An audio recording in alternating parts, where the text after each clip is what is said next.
Halo teman-teman, selamat datang di Fraction ID. Pada kali ini saya akan menjelaskan tentang Distortionless Enhancement by Polarization Transfer atau DPT.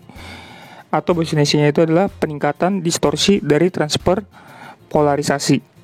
Apa sih kegunaan kita mengetahui DPT itu? DPT itu salah satu aplikasi dari CNMR, yaitu bisa menjelaskan tentang proton yang terlibat dalam karbon.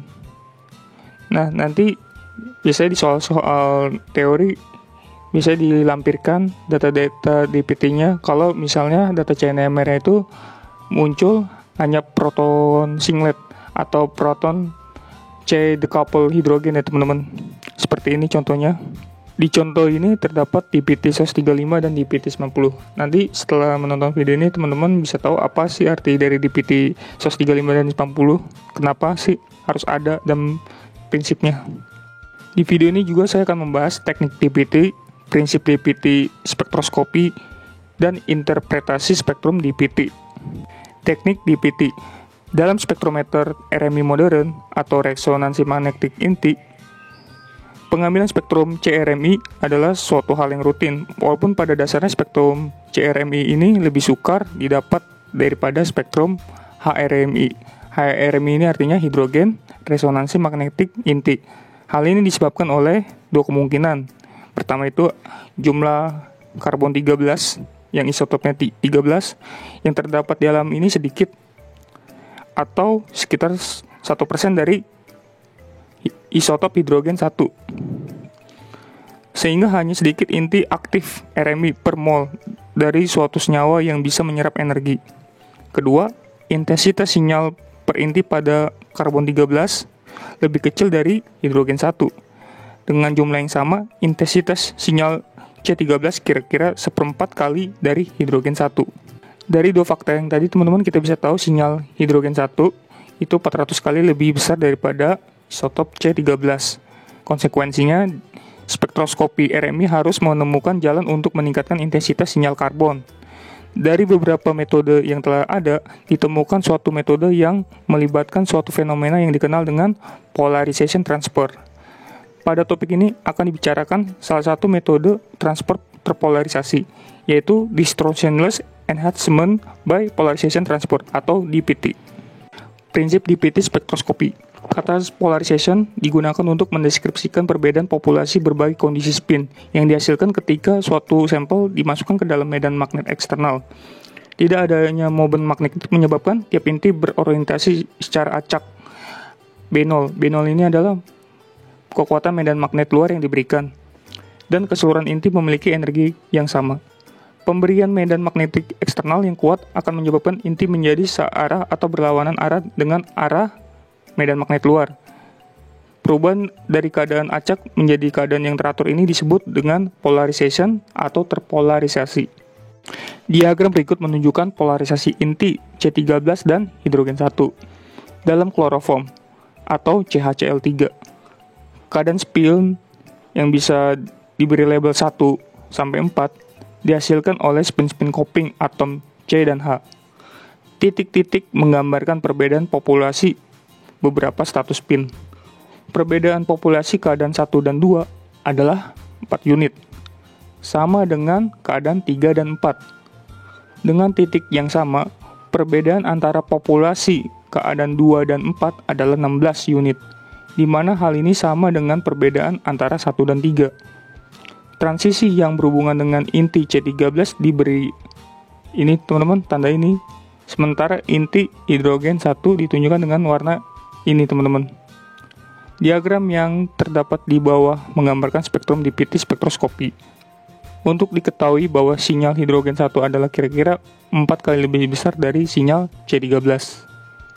Apabila sistem ini diiradiasi dengan frekuensi radio yang sesuai dengan nilai antara status spin 1 dan 3, maka beberapa status spin beberapa inti akan berubah.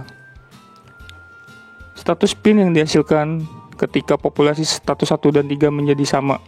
Selanjutnya, perbedaan populasi antara status 1 dan 2 menjadi terbalik, di mana terdapat kelebihan 4 unit pada status 2 dan status 1. Spektrum yang diukur pada keadaan di atas akan terlihat seperti gambar ini teman-teman. Keadaan transisi 2 dan 4 tetap tidak berubah. Intensitas dari keadaan transisi 1, 3 menjadi 0. Keadaan transisi 1, 2 menghasilkan sinyal negatif. Sinyal untuk keadaan transisi 3, 4 menjadi lebih kuat akibat terjadinya polarization transfer. Hal inilah yang mendasari spektroskopi DPT, yaitu dengan memanipulasi jumlah populasi status spin melalui iradiasi selektif pada transisi spesifik. Sekarang kegunaan DPT spektroskopi adalah untuk mengetahui dengan pasti jumlah atom hidrogen yang melekat pada suatu atom dengan melihat adanya resonansi C13. Dengan kata lain, spektroskopi DPT bisa digunakan untuk membedakan CH3, CH2, CH, dan C.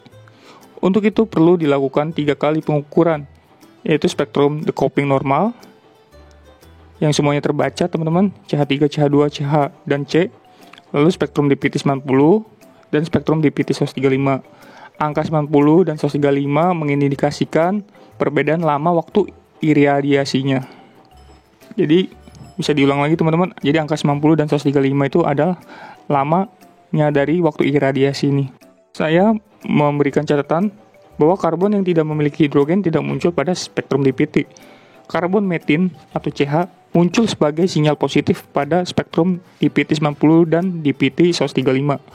Karbon metilen atau CH2 tidak muncul pada spektrum DPT 90 dan muncul sebagai sinyal negatif pada spektrum DPT 135.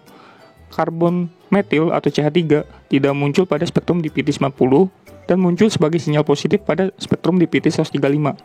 Jadi teman-teman bisa teman-teman screenshot atau catat ini adalah kata kunci dari spektroskopi DPT yang nanti kita akan jelaskan suatu contoh soal.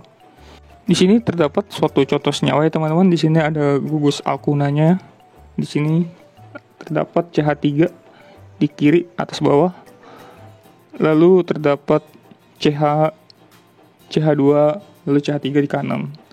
Nah, tadi yang di DPT 90 itu kan hanya yang terbaca itu CH ya, atau gugus metin. Nah, kita bisa lihat di sini yang gugus metinnya itu di senyawa ini kan yang ini ya teman-teman. Dan di sini ya. Nah, nanti muncul tuh gugus CH-nya atau metinnya. Sedangkan di DPT 135 terbaca semuanya, tetapi CH2 sinyalnya negatif atau dia ke bawah. Nah, yang CH2 ini kan cuma ada satu ya teman-teman di sini. Nah, CH2 ini ada pola khususnya ya, spektrumnya mengarah ke bawah. Lalu yang CH3 dan CH-nya positif. Nah, tapi di DPT 90 dan 135 ini tidak terbaca yang C atau karbon quaterner. Di sini yang karbon quaterner ada di sini dan di sini. Sedangkan yang di normalnya itu di CNMR normal semuanya terbaca. Tapi di sini hanya menunjukkan pola pemecahannya itu singlet. Nah, jadi perlu data DPT ini kita biar tahu berapa jumlah hidrogen yang terikat pada karbon ini. Seandainya tidak ada DPT 90 dan 135, kita akan bingung. C ini mengikat berapa banyak hidrogen. Jadi perlu namanya DPT. Lalu kita masuk ke contoh yang kedua, di mana di sini ada senyawa aromatik ya. Lalu karbonil, terus ada oksigen juga. Ini adalah senyawa ester ya teman-teman.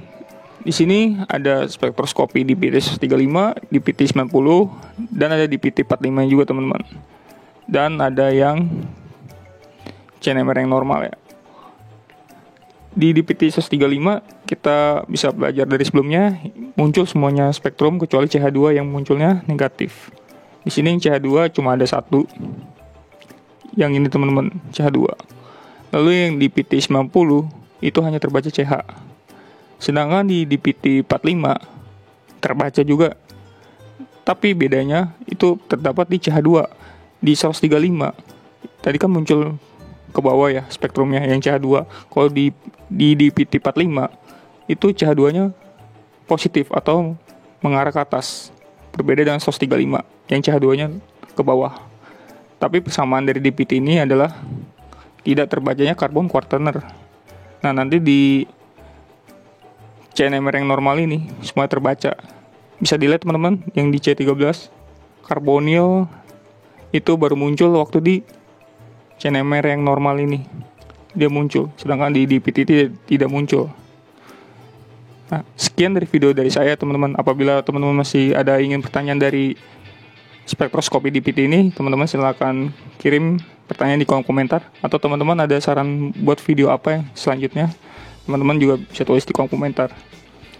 Sekian dari saya, semoga teman-teman bisa mengerti. Saya ucapkan terima kasih. Terima kasih buat kalian semua yang sudah menonton video ini sampai akhir. Di sini teman-teman, saya memberikan link referensi materi video yang ada di description. Teman-teman bisa lihat atau download materinya. Sekian dari saya, terima kasih.